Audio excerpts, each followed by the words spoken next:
Welcome everyone to the Transformation Nurse Academy podcast. This is our weekly episode, Talk with Kevin, where we cover topics for all nursing fields with extra emphasis on emergency and critical nursing. Get ready for candid discussions that explore the vast landscape of nursing and beyond.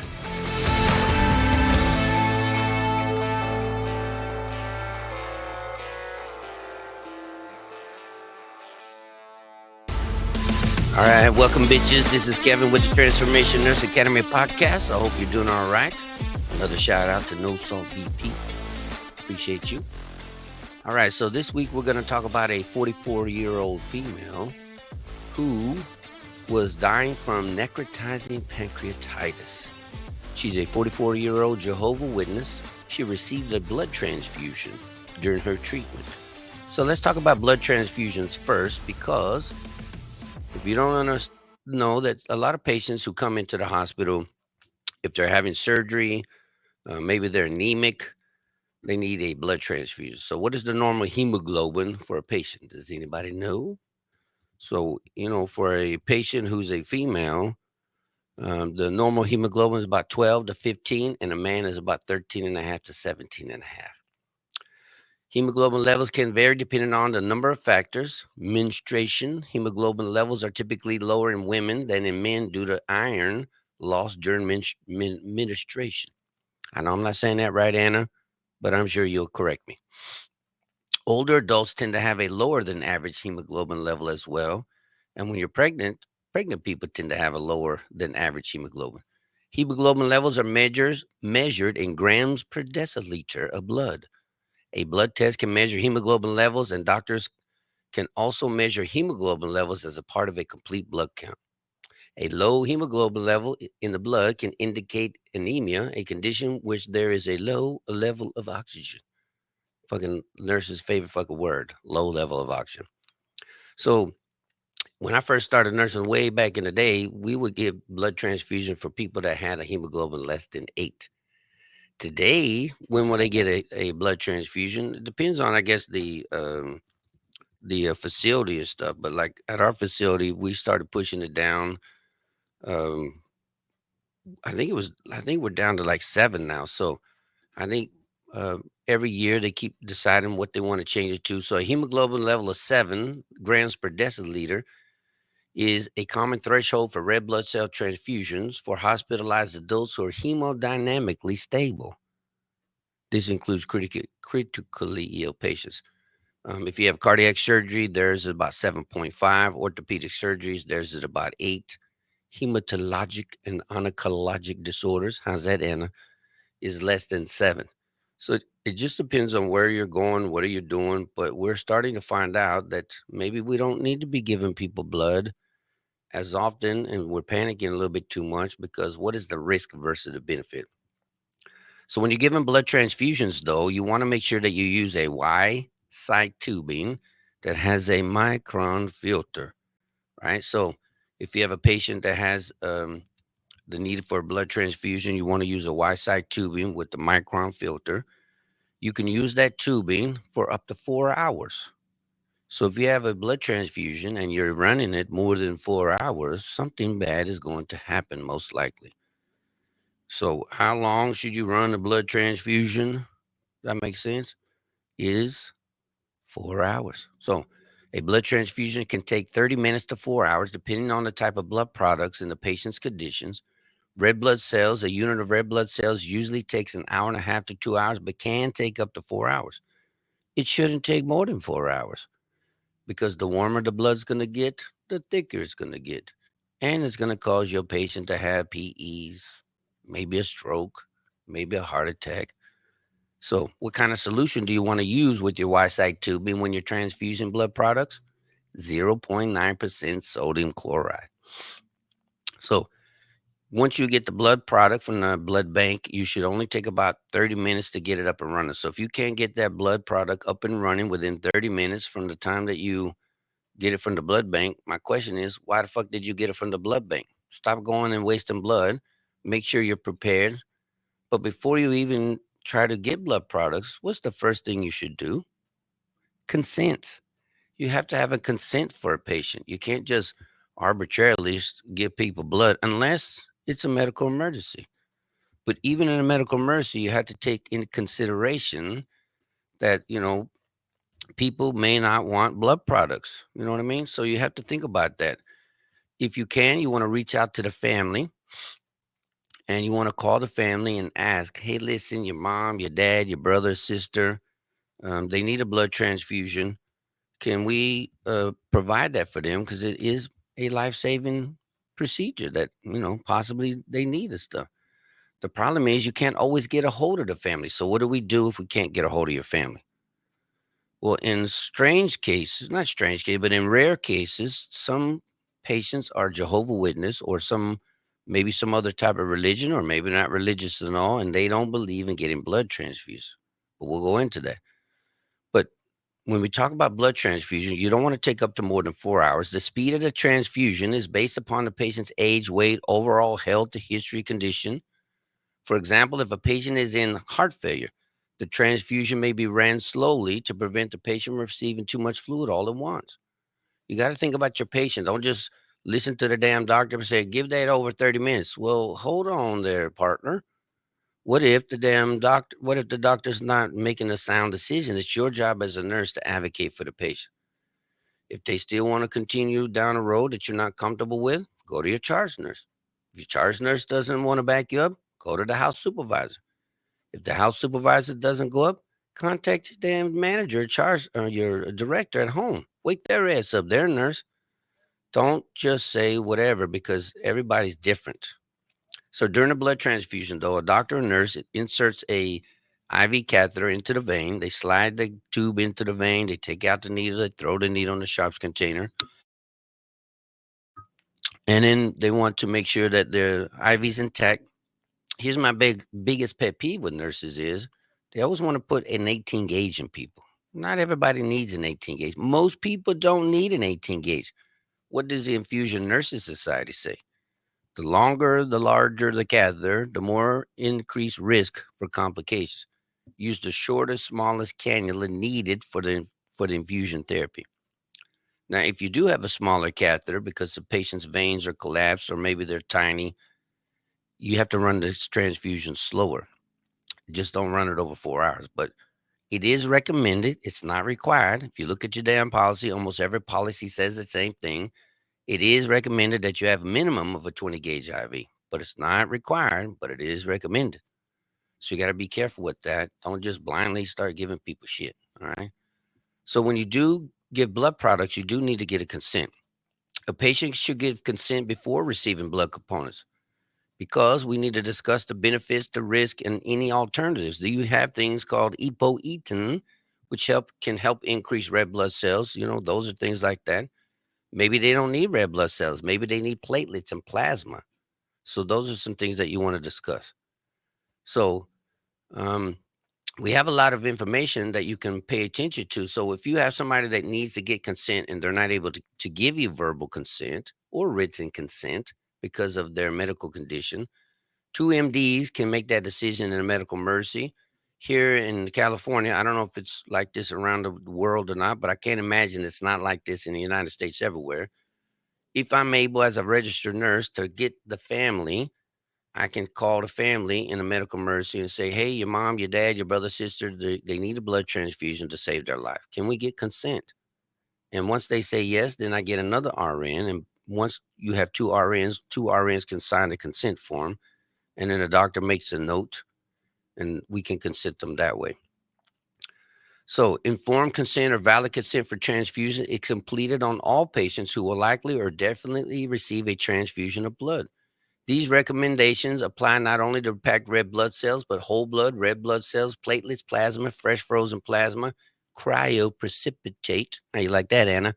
Granulocytes, as well as those who are exposed to blood and blood components. Ooh, listen to that. As well as those who are exposed to blood and blood components. Maybe that's what I'll change my wording to maybe we should change that in the LV and scope of practice. So blood components means epoetin, nutrigen, those things that increase red blood cells or white blood cells. Patients who have been given blood transfusions and were not able to give informed consent and valid consent prior to transfusions are informed of the transfusion prior to discharge and provided with relevant paper or electronic information.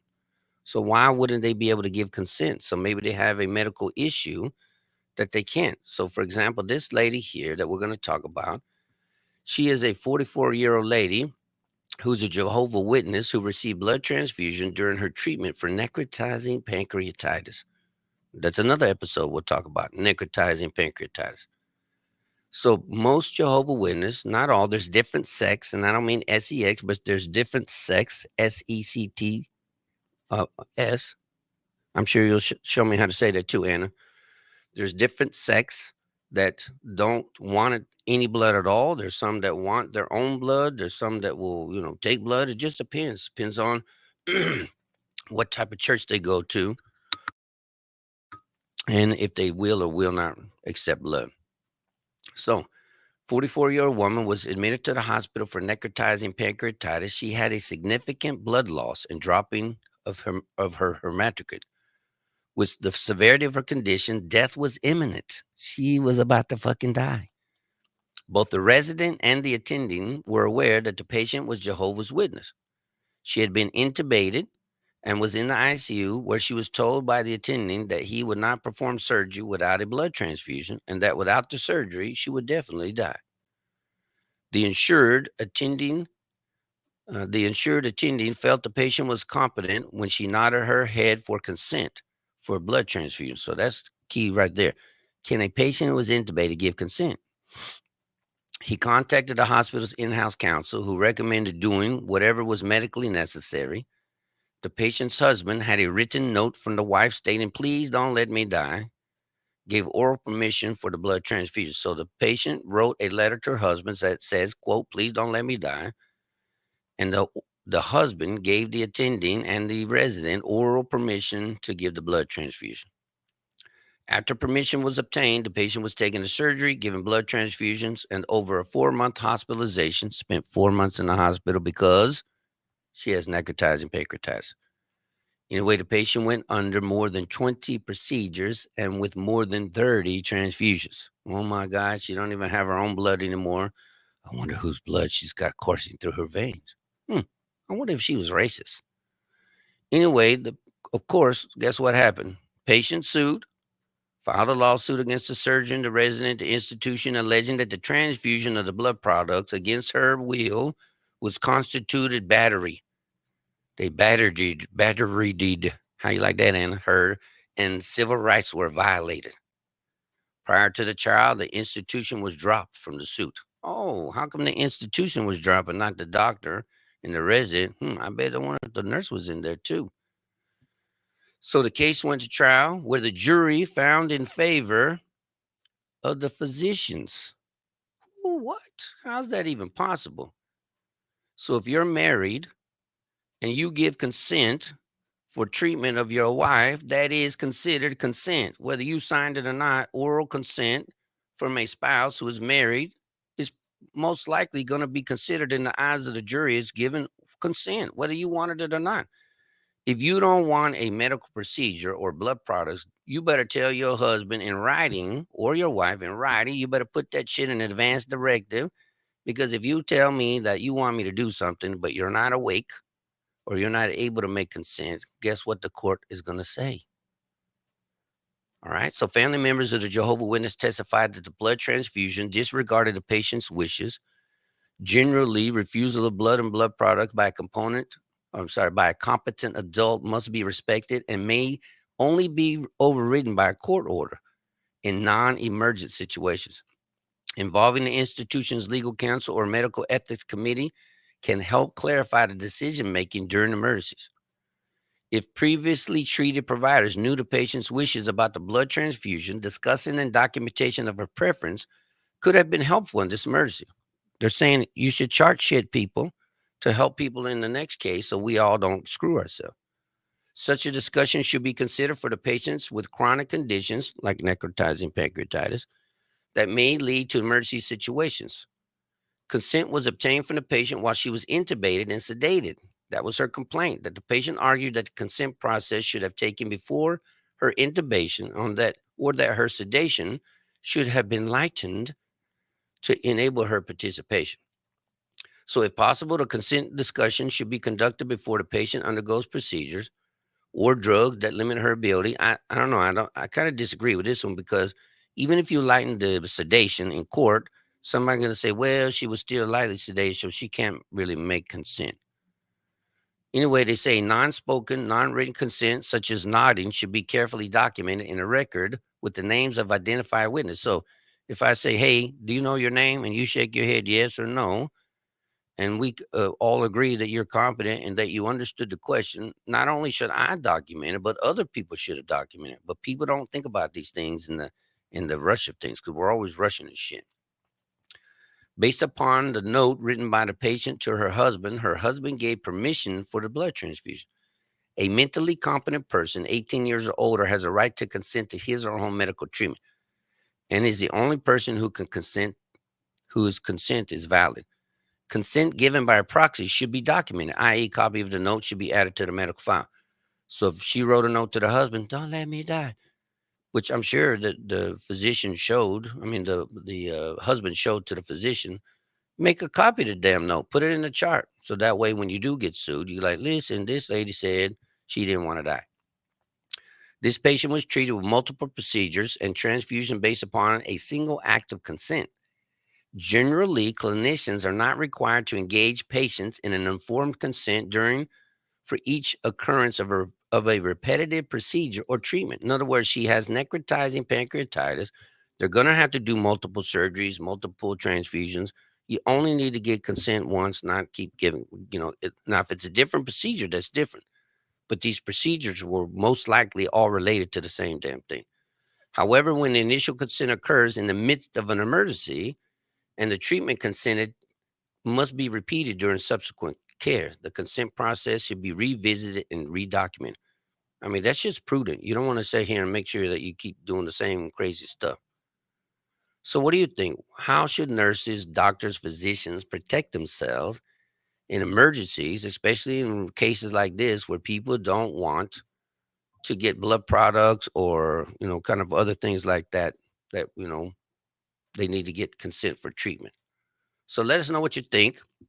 I think that when you do get blood transfusions, any kind of blood products, you need to be aware.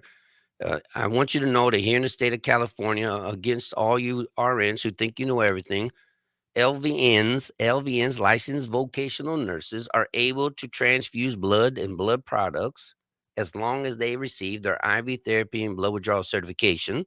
They can't start IVs. They can give electrolytes, vitamins, nutrients, blood and blood products, as long as it's not against hospital policy. So when we talk about blood transfusions, we need to make sure that we know what we're talking about so we don't harm our patients. We need to make sure we understand we use 0.9% sodium chloride. We need to make sure that we get a consent, either written is preferably. Doctors need to be involved consenting those patients. Nurses shouldn't be doing it unless it's a medical emergency. We have no other choice. But there's no reason why two doctors can't medical consent to patients either.